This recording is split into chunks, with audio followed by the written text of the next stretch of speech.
Elite athletes train slower than you do, and that's part of the reason why they're faster. I know that sounds backwards, so let me explain. Stephen Seiler is one of the most well known endurance sport researchers. He spent years analyzing how elite athletes distribute their training, and what he has found was consistent across every sport he looked at, all of those different endurance activities. Roughly 80% of their training volume sits below the first lactate threshold, easy conversational pace stuff. The kind of pace that most recreational runners actually feel a little bit guilty about doing.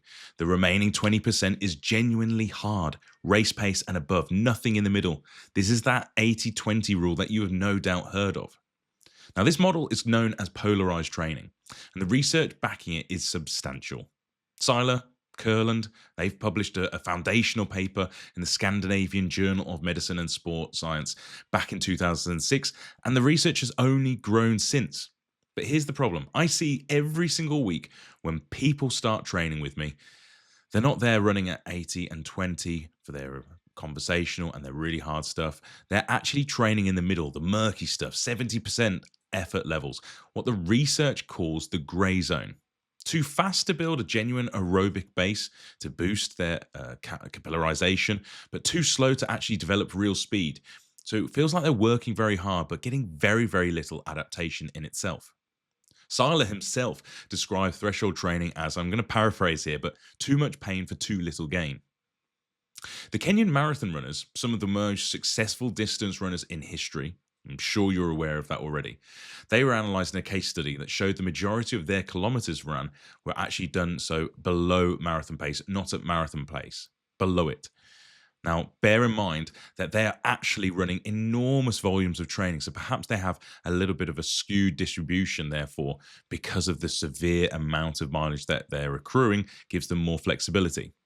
But a systematic review in the Journal of International Sports Physiology and Performance in 2022 by Casado et al. Found exactly the same. This 80-20 principle, making sure that your easy days weren't too fast, and most people, you are not recovering properly, so your aerobic base isn't developing the way it should be, and then your hard sessions just don't appear to be hard enough. I want you to go right to the limit on those hard sessions, not to failure, just below it.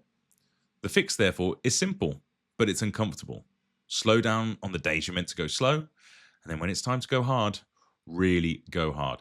And don't tell me you can't run that slowly, because that guy, Eliud Kipchoge, you should have heard by him. He ran a 2-hour 13 half marathon at Thailand. So I'm pretty sure you can manage to go at that pace too. Before you all go crazy though, there is definitely a place for threshold training, and yes, I love it. I actually enjoy coaching and training people at threshold pace, but there's a time and place for it. And we'll talk about that next time. So, perhaps when you're watching the elite athletes at the British Champs this weekend, why don't you actually think about their training? Think about how they got there. What kind of sessions were they doing to really push the limits and achieve those times that you watch on the screen? Until next time.